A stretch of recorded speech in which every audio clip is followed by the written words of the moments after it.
स्वागत है आप सभी का जावरा स्टडी के इस ऑनलाइन प्लेटफॉर्म पर। आज का ये वीडियो भारत एक नज़र में, इंडिया एट अ ग्लांस, यानी कि भारत के महत्वपूर्ण तथ्यों के बारे में है। काफ़ी अच्छा वीडियो रहने वाला है, तो सभी से मेरा रिक्वेस्ट है कि इस वीडियो को आप लास्ट तक देखिएगा। आपको भारत के बारे में काफ़ी अच्छी अच्छी जानकारियाँ, काफ़ी अच्छी अच्छी रोचक तथ्य जो है आपको भारत के बारे में जानने को मिलेंगे। सो हम वीडियो को स्टार्ट करते हैं। सबसे पहले हम कैपिटल सिटी की बात करते हैं। तो भारत की जो कैपिटल सिटी है वह न्यू दिल्ली है। Largest city according to population की अगर हम बात करें तो लार्जेस्ट सिटी भारत की मुंबई है, और इस मुंबई को हम फाइनेंशियल कैपिटल ऑफ इंडिया के नाम से भी जानते हैं। तो अगर आपसे एग्जाम में क्वेश्चन पूछ ले कि पॉपुलेशन के अकॉर्डिंग भारत की सबसे बड़ी सिटी कौन सी है, तो वो है मुंबई, और मुंबई को हम फाइनेंशियल कैपिटल ऑफ इंडिया के नाम से भी जानते हैं। टोटल एरिया की अगर हम बात करें तो भारत का जो टोटल एरिया है वह 3.287 मिलियन स्क्वायर किलोमीटर्स है। और अगर हम इस एरिया के अकॉर्डिंग अगर हम बात करें तो भारत जो है वो विश्व का 7वां largest country in the world है। भारत पूरे विश्व का 7वां सबसे बड़ा क्षेत्रफल की दृष्टि से एरिया के अकॉर्डिंग जो है वो देश है। और टोटल स्क्वायर किलोमीटर की अगर हम बात करें तो भारत का टोटल स्क्वायर किलोमीटर है 3.287 मिलियन स्क्वायर किलोमीटर्स। पॉपुलेशन की अगर हम बात करें तो अभी करंट में तो हमारी पोजीशन 1 नंबर पे है, फर्स्ट इन द वर्ल्ड है। और 2023 में हमने चाइना को पीछे छोड़ दिया था और पॉपुलेशन के मामले में हम टॉप पर आ गए। लेकिन अगर आपसे 2011 सेंसस जनगणना के आधार पर अगर आपसे पूछ ले तो पहले नंबर पर चाइना था और भारत जो था वो दूसरे नंबर पे था।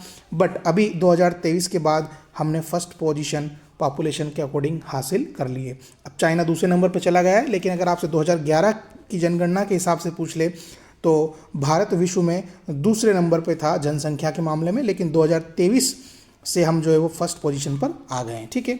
कोस्ट लाइन की अगर हम बात करें तो अप्रॉक्सीमेटली अगर हम आइसलैंड को भी कैलकुलेट कर ले तो 11,008.8 किलोमीटर जो है वो total cost line area Bharat का है। चलिए और आगे देखते हैं हम। हाईएस्ट पॉइंट की अगर हम बात करें तो हिमालय के अंदर हाईएस्ट पॉइंट हमारा कंचनजंगा है, और कंचनजंगा हाईएस्ट पॉइंट है इंडिया का, और ये हिमालय में है। और इसकी अगर लेंथ की हम बात करें तो 8,586 मीटर का यह हाईएस्ट पॉइंट है। लॉन्गेस्ट रिवर की हम बात करें तो वो है गंगा, और गंगा जो है वो 2,525 किलोमीटर लंबी नदी है, और ये भारत की सबसे लॉन्गेस्ट रिवर भी है, ये भी आप याद रखिएगा। ट्रॉपिक ऑफ कैंसर जो है ये भारत के 8 राज्यों से गुजरती है।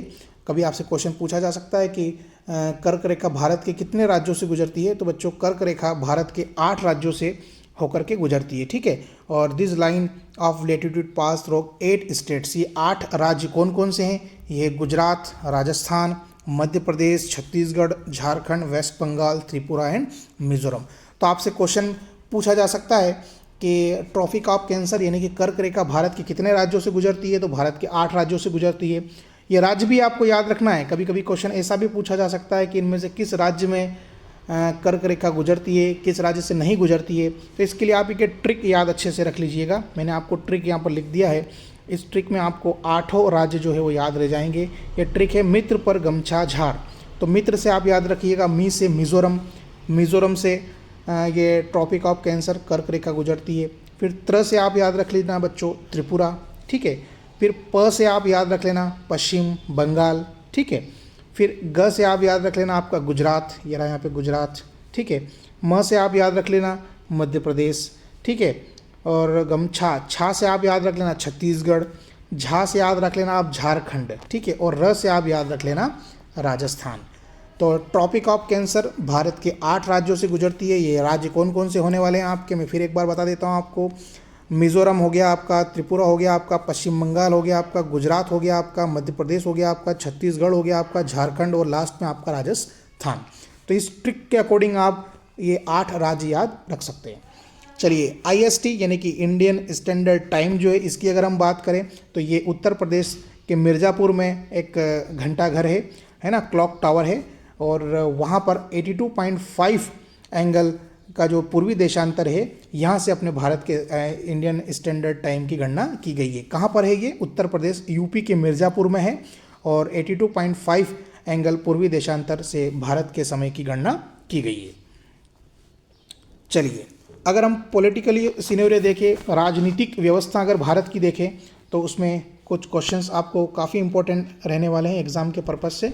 इंडिपेंडेंस डे भारत का अगर पूछा जाए तो हमारा देश जो है आज़ाद हुआ था 15 अगस्त 1947 को, तो ये याद रखिएगा आप। रिपब्लिक डे है हमारा 26 जनवरी 1950, 26 जनवरी 1950 से हम रिपब्लिक डे मनाते हैं, और इसी दिन जो है भारत का संविधान जो है इफेक्ट में आया था। फादर ऑफ नेशंस कई एग्जाम में पूछा गया है, महात्मा गांधी को हम फादर ऑफ नेशंस कहते हैं। फर्स्ट प्रेसिडेंट की अगर हम बात करें बच्चों, तो फर्स्ट प्रेसिडेंट है doctor Rajendra Prasad. First prime minister अगर आपसे पूछ लें तो वो है पंडित जवाहरलाल नेहरू, ये भी आप याद रखिएगा, ठीक है। और इन्हीं के जन्मदिन के उपलक्ष्य में हम जो है 14 नवंबर को बाल दिवस भी मनाते हैं, ये भी आप याद रखिएगा। कॉन्स्टिट्यूशंस ऑफ इंडिया की अगर हम बात करें तो भारत का जो कॉन्स्टिट्यूशन है वो विश्व का सबसे बड़ा कॉन्स्टिट्यूशन है, ये भी याद रखिएगा।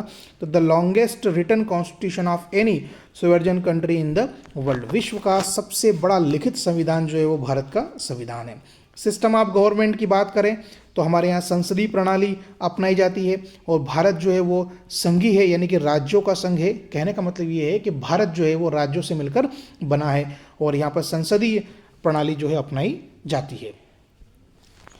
और अगर हम बात करें तो देख लेते हैं क्या है कि largest democracy India is often called the largest democracy in the world based on the number of voters. Bharat को अक्सर विश्व का सबसे बड़ा लोकतंत्र कहा जाता है।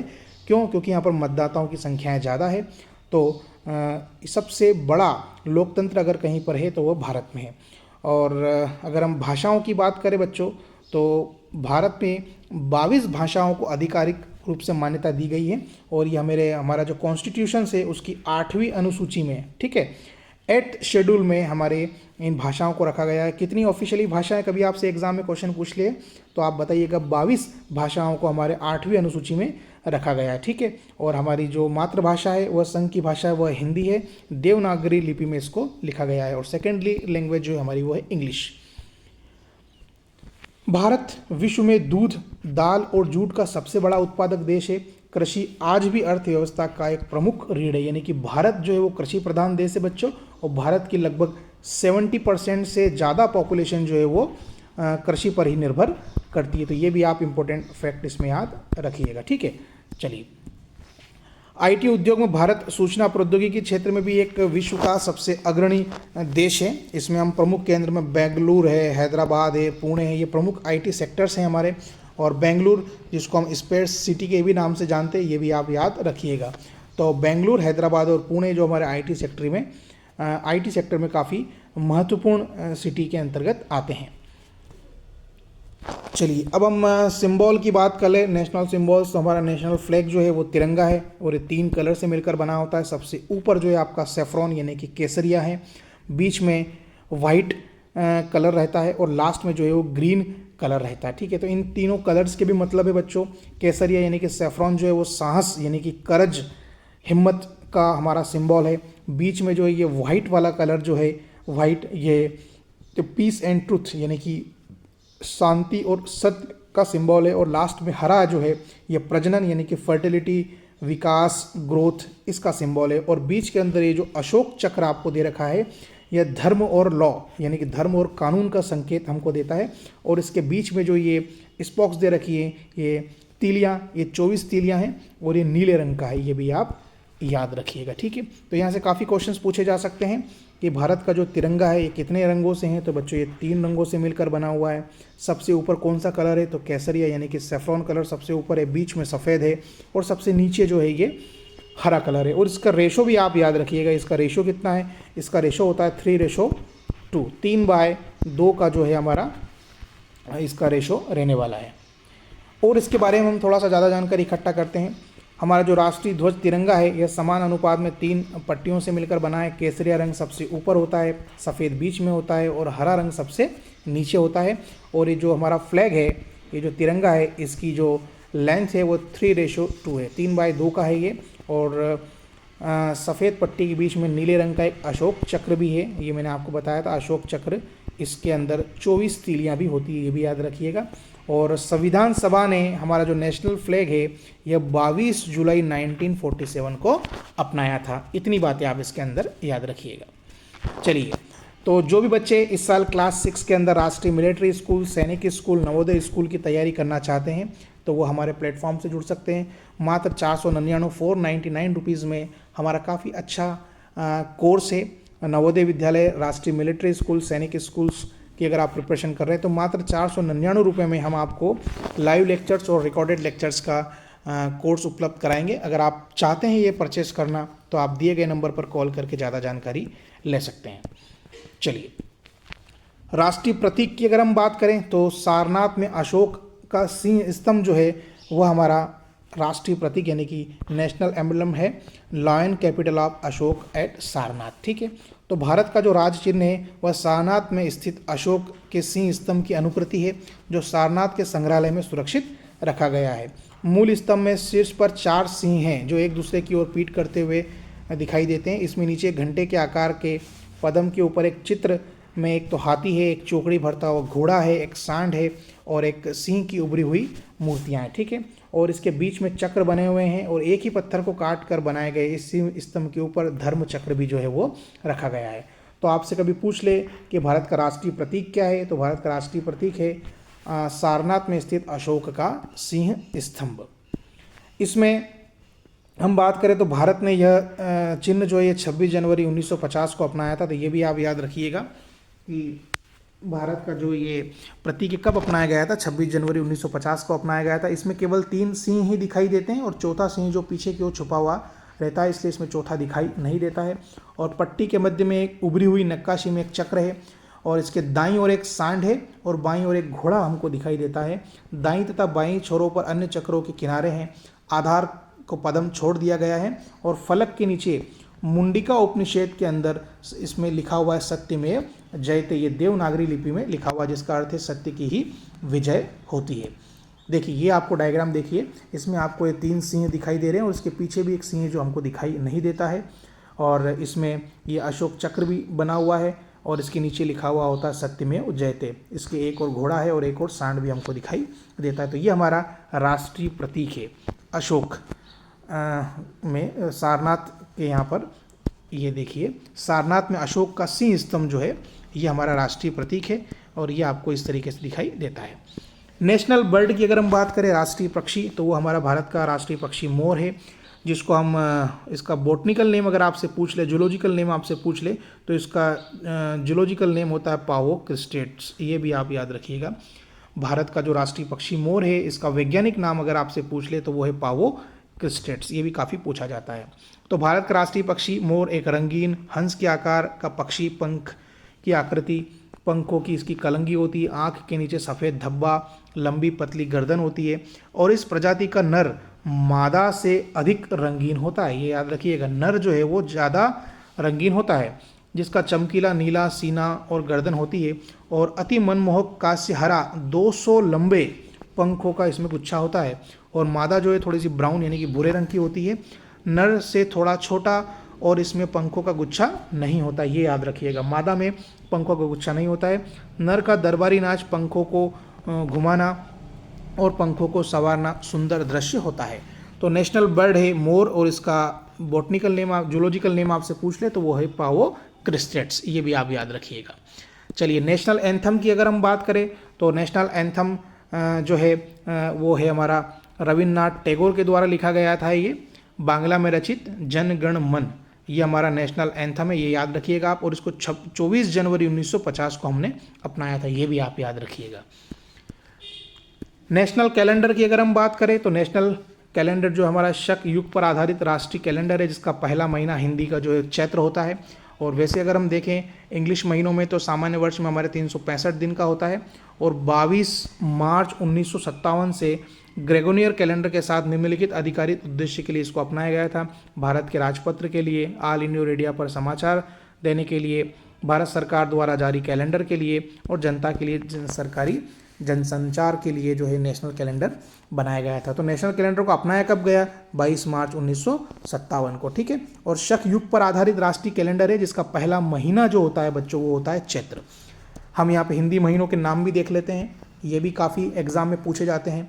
तो पहला महीना जरूर आप याद रखिएगा, पहला महीना होता है चैत्र। दूसरा वैशाख, ज्येष्ठ, आषाढ़, श्रावण, भाद्रपद, अश्विन, कार्तिक, मार्गशीर्ष, पोष, माघ और फाल्गुन। सबसे पहला महीना हमारा चैत्र होता है और हिंदी महीने का जो अंतिम महीना वो होता है फाल्गुन। तो इनका सीरीज आप अच्छे से याद रख लेना, ये भी एग्जाम में काफ़ी पूछे जाते हैं। राष्ट्रीय कैलेंडर की तिथियां जो है वो ग्रेगोरियन कैलेंडर की तिथियों के साथ स्थायी रूप से मेल भी खाती है और चैत्र सामान्यतः 22 मार्च को पड़ता है और लीप वर्ष में यह 21 मार्च को पड़ता है, ये भी आप याद रखिएगा। चलिए, नेशनल एनिमल की अगर हम बात करें तो हमारा नेशनल एनिमल है टाइगर, जिसको हम बाघ के नाम से भी जानते हैं और इसका जूलॉजिकल नेम है वो है पैंथेरा टाइग्रस। पैंथेरा टाइग्रस इसका जूलॉजिकल नेम है। यह एक धारीदार जानवर है। इसके शरीर पर गहरे रंग की धारियों वाला मोटा पीला फर होता है। सुंदरता, शक्ति, चपलता और अपार सामर्थ्य के संयोजन ने बाघ को भारत का जो है राष्ट्रीय पशु होने का गौरव दिलाया है। इस प्रजाति की मतलब 8 नस्लों में से भारतीय नस्ल रॉयल बंगाल टाइगर उत्तर पश्चिमी क्षेत्र को छोड़कर पूरे देश में और पड़ोसी देशों में नेपाल हुआ, भूटान हुआ, बांग्लादेश में भी पाई जाती है। भारत में बाघों की घटती आबादी को रोकने के लिए अप्रैल 1973 में प्रोजेक्ट टाइगर भी शुरू किया गया। ये भी याद रखिएगा कि प्रोजेक्ट टाइगर कब शुरू किया गया था, 1973 को। ठीक है, ये क्वेश्चन भी पूछा जाता है एग्जाम में। अब तक इस परियोजना के तहत 37,761 वर्ग किलोमीटर क्षेत्र में फैले 27 बाघ अभ्यारण्य स्थापित किए जा चुके हैं। कभी आपसे क्वेश्चन पूछ ले कि टोटल कितने बायोस्फीयर रिजर्व्स हैं हमारे बाघ के लिए, तो वो है 27 और इसका एरिया लगभग 37,761 वर्ग किलोमीटर है। ये देखो आप चित्र में आपको दिखाई देगा पैंथेरा टाइग्रस, शानदार बाघ है ये, हमारा भारत का राष्ट्रीय पशु है। ठीक है, ये याद रखिएगा। नेशनल सॉन्ग की हम बात करें तो उधर हमने नेशनल एंथम जनगण बताया था। नेशनल सॉन्ग जो है हमारा बंकिम चंद्र चटर्जी द्वारा संस्कृत में रचित गीत जो है वंदे मातरम है। ये हमारा नेशनल सॉन्ग है और स्वतंत्रता संग्राम में लोगों के लिए प्रेरणा का स्रोत भी बना था। इसका स्थान भी जनगण मन के समान ही है, जितनी मान्यता उसको है उतनी ही इसको भी है। तो जनगण मन हमारा नेशनल एंथम है और नेशनल सॉन्ग की हम बात करें तो वो है हमारा वंदे मातरम। करेंसी की अगर हम बात करें तो भारत की जो करेंसी है वह रुपया है, ये भी आप याद रखिएगा। और मुद्रा लेन देन में जो हमारी जो प्रचलित करेंसी है उसको हम रुपया के नाम से जानते हैं। तो भारतीय रुपया का चिन्ह भारतीय संस्कृति का प्रतीक है। यह चिन्ह देवनागरी लिपि के रा और रोमन कैपिटल आर का मिश्रण है, ये भी आप याद रखिएगा, जिसके ऊपर 2 समांतर क्षैतिज पट्टियां बनी हुई है जो राष्ट्रीय ध्वज और बराबर चिन्ह का प्रतिनिधित्व भी करती है। भारतीय रुपयों के चिन्ह को भारत सरकार ने कब अपनाया था, ये भी याद रखिएगा। भारतीय रुपये के चिन्ह को भारत सरकार ने 15 जुलाई 2010 को अपनाया था। ये देखिए आपको ये इसका सिंबल दिखाई देगा भारतीय करेंसी का, इसमें ऊपर आपको 2 डंडे दिखाई देंगे और देवनागरी लिपि में र लिखा हुआ है। यह चिन्ह बॉम्बे स्थित भारतीय प्रौद्योगिकी संस्थान में डिज़ाइन किया गया था और किसने डिज़ाइन किया था, यह उदय कुमार ने डिज़ाइन किया था। ये भी क्वेश्चंस पूछा जाता है एग्जाम में। और वित्त मंत्रालय को भारतीय नागरिकों के बीच आयोजित एक खुली प्रतियोगिता के माध्यम से प्राप्त हजारों अवधारणाओं में से इसे चुना गया था और नई पहचान को स्थापित करने और लागू करने की प्रक्रिया विभिन्न डिजिटल तकनीकों और कंप्यूटर अनुप्रयोगों के माध्यम से इसमें जारी की गई है। तो हमारा राष्ट्रीय करेंसी जो है वो है रुपया। चलिए, अब हम कुछ नेशनल डेज़ की हम बात कर लेते हैं। तो हमारा नेशनल डेज़ में 3 डेज़ आप जरूर याद रखिएगा, एग्जाम में जरूर पूछे जाते हैं। 26 जनवरी को हम रिपब्लिक डे मनाते हैं, 15 अगस्त को हम इंडिपेंडेंस डे यानी कि स्वतंत्रता दिवस मनाते हैं, 2 अक्टूबर को गांधी जयंती रहती है क्योंकि इस दिन महात्मा गांधी का बर्थडे था। तो ये नेशनल हॉलीडेज़ या नेशनल डेज़ के नाम से इनको हम जानते हैं। लैंग्वेजेस की अगर हम बात करें तो मैंने बता चुका हूँ आपको, there are 22 different language in our country और ये 8th शेड्यूल में है हमारे और आर्टिकल 343 में इनको एम्पावर्ड किया गया है। ठीक है, तो ये भी याद रखिएगा। कितनी भाषाओं को मान्यता प्राप्त है हमारे देश में, 22 भाषाओं को मान्यता प्राप्त है और आर्टिकल 343 में है ये। और सूची की अगर हम बात कर लें तो ये 8वीं अनुसूची में हमारी 22 भाषाएं हैं और भारत की जो आधिकारिक भाषा है वो है हिंदी, देन उसके बाद नंबर आता है इंग्लिश का।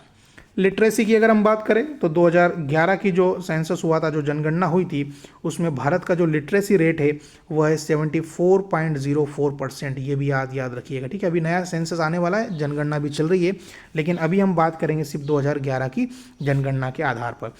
तो इसमें मेल्स की जो लिटरेसी है वह है साक्षरता 82.14% और फीमेल्स की जो है वो 60.46% है, यानी कि फीमेल में लिटरेसी रेट कम है, मेल में ज़्यादा है अभी वर्तमान की स्थिति में अगर हम देखें तो। क्लाइमेट की अगर हम बात करें तो the climate of India can boldly classified tropical monsoon one. The Indian meteorological department जो होता है हमारा IMD, उसने डेजिग्नेट किया है 4 ऑफिशियल सीजन्स। तो ये 4 ऑफिशियल सीजन कौन कौन से होते हैं? सबसे पहले हम बात करते हैं विंटर की। तो विंटर चलता है दिसंबर टू अप्रैल तक, अर्ली अप्रैल तक, ठीक है। दिसंबर, जनवरी, फरवरी, मार्च तक जो है हम विंटर को मानते हैं। देन हमारा समर स्टार्ट होता है। समर को हम मान सकते हैं from April beginning to June तक हम समर मानते हैं, और इसको हम प्री मानसून भी बोल सकते हैं, प्री मानसून। तो ये चलता है April to July in north western India में भी, याद रखिएगा। फिर मानसून की बात करते हैं, बारिश आ जाती है, ये जून से सितंबर तक चलता है। और फिर पोस्ट मानसून जो है वो अक्टूबर टू दिसंबर तक चलता है। बॉर्डर कंट्री की हम बात करें तो ये भी क्वेश्चन एग्जाम में काफ़ी पूछा जाता है, कौन कौन सी बॉर्डर कंट्रियाँ हैं हमारे। तो जो भारत है, भारत चारों तरफ से घिरा हुआ है। किन किन देशों से घिरा हुआ है ये हम देख लेते हैं। सबसे पहले हम बात करें बच्चों, तो सपोज़ करो ये आपका इंडिया का मैप है, ठीक है। और हम दिशाओं की हम बात करें तो ये हो गया हमारा ईस्ट, ये हो गया हमारा वेस्ट, ये हो गया हमारा नॉर्थ, और ये हो गया हमारा साउथ, ठीक है। तो सबसे पहले हम बात करें Afghanistan and Pakistan to north west, ये इधर इस एरिया में अगर हम बात करें तो यहाँ पाकिस्तान है, और एक और अफगानिस्तान, ये नॉर्थ वेस्ट की कंट्री है। चाइना, भूटान एंड नेपाल ये नॉर्थ की तरफ है, ठीक है। ये यहाँ पे इस एरिया में अगर हम देखें तो यहाँ पर चाइना आ गया, भूटान आ गया, ठीक है, और नेपाल आ गया नॉर्थ में। और म्यांमार फॉर द ईस्ट, ये इस ईस्ट वाले एरिया में जो है हमारा म्यांमार आ गया। म्यांमार भी हमारा पड़ोसी देश है। और फिर हम बात करें ईस्ट वेस्ट ऑफ बंगाल के पास में बांग्लादेश भी पड़ता है, तो बांग्लादेश भी हमारा इसी एरिया में आ जाता है। श्रीलंका ये बिल्कुल साउथ में है, नीचे बिल्कुल अलग है, हमारे सीमा से लगा हुआ नहीं है, लेकिन ये एक नैरो चैनल ऑफ सी है, उससे उसके पार करने के बाद में ही जो श्रीलंका आता है। तो ये पॉक स्ट्रीट्स हम बोलते हैं इनको, और द गल्फ ऑफ म्यांमार के नाम से भी इसको हम जानते हैं। तो आपसे पूछ लिया जाए कि भारत के पड़ोसी देश कौन कौन से, तो एक तो अफगानिस्तान हो गया आपका, पाकिस्तान हो गया आपका, चाइना, भूटान, नेपाल, म्यांमार, बांग्लादेश, ठीक है। और उसके बाद हम बात करें तो श्रीलंका, ये भारत के पड़ोसी देश के अंतर्गत आते हैं। चलिए हम स्टेट्स एंड कैपिटल्स की हम बात कर ले, इससे भी एक क्वेश्चन एग्जाम में जरूर पूछा जाता है। आंध्र प्रदेश की कैपिटल है अमरावती, अरुणाचल प्रदेश की कैपिटल है ईटानगर, असम की राजधानी है दिसपुर, बिहार की राजधानी पटना, काफ़ी पूछा जाता है ये। छत्तीसगढ़ की राजधानी है रायपुर, गोवा की राजधानी है पणजी, गुजरात की गांधीनगर, हरियाणा की राजधानी चंडीगढ़, हिमाचल प्रदेश की राजधानी है शिमला, ये याद रखिएगा, अब रोज़ आपको याद रखना पड़ेगा। झारखंड की राजधानी है रांची, कर्नाटक की राजधानी बेंगलुरु, केरला की राजधानी है तिरुवनंतपुरम, मध्य प्रदेश की राजधानी है भोपाल, महाराष्ट्र की राजधानी मुंबई, मणिपुर की राजधानी इम्फाल, मेघालय की राजधानी है शिलोंग, मिजोरम की राजधानी आइजोल, नागालैंड की राजधानी है कोहिमा, ओडिशा की भुवनेश्वर, पंजाब की चंडीगढ़, राजस्थान की जयपुर, सिक्किम की गैंगटॉक, तमिलनाडु की कैपिटल है चेन्नई, तेलंगाना की हैदराबाद, त्रिपुरा की अगरतला, उत्तराखंड की देहरादून, यूपी की लखनऊ, और वेस्ट बंगाल की जो कैपिटल है वो है कोलकाता। तो आप इनको रोज़ अगर आप इनको पढ़ोगे, आप चाहें तो इनको कॉपी के अंदर नोट कर सकते हैं, इसमें एग्ज़ाम में एक क्वेश्चन ज़रूर इसका पूछा जाता है। चलिए अगर हम मैप के बारे में बात करें तो देखिए ये पूरा प्यारा सा हमारा हिंदुस्तान है, भारत का ये मैप आपको इस डायग्राम में दिखाया गया है। तो एक क्वेश्चन एग्जाम में जरूर यहाँ से पूछ लिया जाता है कि भारत में कुल कितने राज्य है, तो 28 तो राज्य हमारे भारत में, और यूनियन टेरिटरीज़ 8 संघ क्षेत्र है, 8 यूनियन टेरिटरीज़ है, और 28 स्टेट्स है, ठीक है। तो ये आप देखिए क्षेत्रफल के अकॉर्डिंग अगर हम बात करें तो राजस्थान भारत का सबसे बड़ा क्षेत्रफल के हिसाब से राज्य, उसके बाद आपका मध्य प्रदेश भी हो जाएगा। यूनियन टेरिटरीज़ की हम बात करें तो यूनियन टेरिटरीज़ हमारे देश में 8 है। पहली आपकी अंडोमान निकोबार आइसलैंड्स, ये एक यूनियन टेरिटरीज़ है, ठीक है। और इसकी कैपिटल की अगर हम बात करें तो वो है विजयपुरम। दूसरी आपकी चंडीगढ़ है, ये देखिए आप चंडीगढ़ है, चंडीगढ़ की कैपिटल चंडीगढ़ ही है, ये भी यूनियन टेरिटरीज़ है। सेकेंड है आपका Dadar and Nagar Haveli, Daman and Diu, तो ये देखिए आप दादर एंड नागर हवेली दे रखा है यहाँ पे, यू भी यूनियन टेरिटरीज़ है, इसकी कैपिटल है दमन। द गवर्नमेंट ऑफ NCT, ये दिल्ली, NCT हम बोलते हैं, ये दिल्ली भी हमारा एक यूनियन टेरिटरीज़ है। देन जम्मू कश्मीर है, जम्मू कश्मीर की अगर हम बात करें तो जम्मू कश्मीर की 2 कैपिटल है, एक तो श्रीनगर समर में रहती है गर्मियों में, और जम्मू जो है वो विंटर में रहती है, ये भी याद रखिएगा। लद्दाख, ये यहाँ पे लद्दाख, ये भी हमारा एक यूनियन टेरिटरीज़ है। देन लक्षद्वीप, ये रहा यहाँ पे आपका लक्षद्वीप। देन पांडुचेरी, ये पांडुचेरी। तो यूनियन टेरिटरीज़ की हम बात करें तो भारत के अंदर 8 यूनियन टेरिटरीज़ है, और आपकी कैपिटल कितनी हो जाएगी 28, ये भी आप याद रखिएगा। ये मैंने आपको यहाँ पे शो करके बता दिया, 28 राज्य भारत के अंदर, यूनियन टेरिटरीज कितने हैं, वो है 8। चलिए अब हम बात करते हैं नेशनल एक्वाटिक एनिमल्स की। तो नेशनल एक्वाटिक एनिमल्स से गंगा रिवर के अंदर एक डॉल्फिन है, उसको हम हमारे एक्वाटिक एनिमल भारत का जो राजकीय जलीय जीव है उसको हम बोलते हैं डॉल्फिन। इसको गंगा रिवर डॉल्फिन के नाम से भी जानते हैं। तो ये नदी के पारिस्थितिक स्वास्थ्य का सूचकांक भी है और इसको 2009 में डिक्लेयर किया गया था। नेशनल ट्री की हम बात करें तो वो है बेनियन ट्री। ये इंटरनल लाइफ और यूनिटी, एकता का प्रतीक भी है। नेशनल करेंसी मैंने आपको बता दिया, इंडियन रुपीज़ है। The symbol was designed, D Uday Kumar ने इसको डिज़ाइन किया था, ये भी मैंने आपको बता दिया है। चलिए अब हम बात करते हैं मेजर एटॉमिक पावर स्टेशंस की इन इंडिया में। तो भारत के अंदर जो 7 राज्यों में बहुत सारे परमाणु ऊर्जा संयंत्र स्थापित है और इन एटॉमिक पावर स्टेशंस को कंट्रोल कौन करता है? इन सभी संयंत्रों का जो मैनेजमेंट है वो nuclear power corporation of India के द्वारा किया जाता है। NPCIL जिसको हम बोलते हैं, national power corporation of India limited के द्वारा इन सभी परमाणु जो हमारे एटॉमिक पावर स्टेशन से इनका कंट्रोल किया जाता है। कहाँ कहाँ है ये थोड़ा सा हम फटाफट देख लेते हैं, ये आप याद रखिएगा, पूछा जाता है। सबसे पहले हम बात करें टैप्स की, तारापुर एटॉमिक पावर स्टेशंस। तो ये तारापुर महाराष्ट्र में है और इसके की फैक्ट देख लेते हैं, ये फेमस क्यों? ये इंडिया का पहला न्यूक्लियर पावर प्लांट है जो 1969 से काम कर रहा है। दूसरा हम बात करें राजस्थान एटॉमिक पावर स्टेशंस की, तो ये रावत भाटा राजस्थान में है और ये located near the Chambal river के किनारे ये स्थित है। तीसरा हम बात करें मद्रास एटॉमिक पावर स्टेशंस, तो ये कलपक्कम तमिलनाडु में है और ये home to the prototype first breeder reactor है ये भी याद रखिएगा आप। नरोरा एटॉमिक पावर स्टेशंस, ये नरोरा यूपी के अंदर है और ये गंगा रिवर के किनारे है। उसके बाद एक काकरपारा एटॉमिक पावर स्टेशंस, ये गुजरात के तापी डिस्ट्रिक्ट में अंदर है और latest unit become operational recently March 2024 में ये काम करने लगा है। उसके बाद एक केगा जनरेटिंग स्टेशंस, ये केगा कालगा करवार है कर्नाटक के अंदर, वहाँ पर है ये और एक काली रिवर के पास में स्थित है।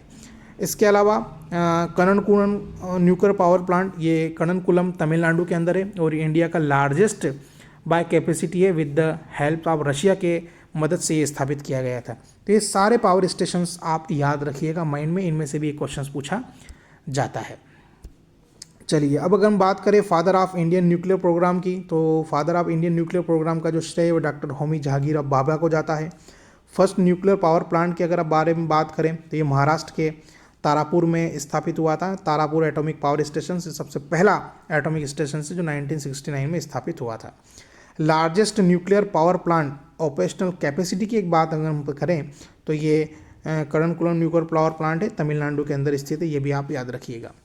तो सारे के सारे जो न्यूक्लियर पावर प्लांट है, ये all nuclear power plants in India are operational by the nuclear power corporation of India limited, NPCIL के द्वारा इनका कंट्रोल किया जाता है। चलिए अब हम फटाफट कुछ शहरों के बारे में देख लेते हैं जो नदियों के किनारे स्थित है। तो सबसे पहले हम बात करते हैं गंगा नदी के किनारे कौन कौन से शहर स्थित है और ये किन किन राज्यों में है और इनकी क्या खासियत है। तो सबसे पहले हम बात करते हैं गंगा नदी के किनारे कौन कौन से शहर बसे हैं। तो सबसे पहले हम बात करें हरिद्वार, ये भी गंगा नदी के किनारे बसा हुआ है और हरिद्वार उत्तराखंड के अंतर्गत आता है और इसको हम होली सिटी के नाम से जाते हैं, where Ganga enters in plains, जहाँ से गंगा प्रवेश करती है। ऋषिकेश, ये भी गंगा नदी के किनारे हैं, ये भी उत्तराखंड में है और ऋषिकेश को हम योगा कैपिटल के नाम से जानते हैं और इसको हम gateway to the Himalaya के नाम से भी जानते हैं। कानपुर भी जो है बच्चों गंगा नदी के किनारे बसा हुआ है और ये भी यूपी में है और इसको हम मेजर इंडस्ट्रियल सिटी के नाम से जानते हैं कानपुर को। वाराणसी, जिसको हम काशी के नाम से जानते हैं, यह भी यूपी के अंदर है और one of the oldest continuously inhabited cities in the world के नाम से भी इसको जानते हैं।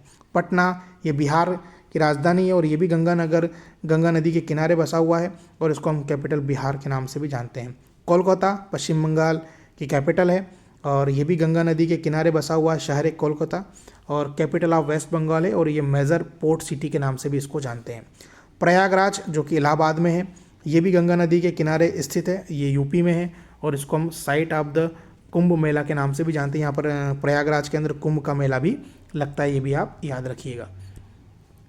अब यमुना नदी की हम बात करें, यमुना नदी जो है ये गंगा की ही सहायक नदी है, सबसे बड़ी सहायक नदी है गंगा की तो वो यमुना ही है।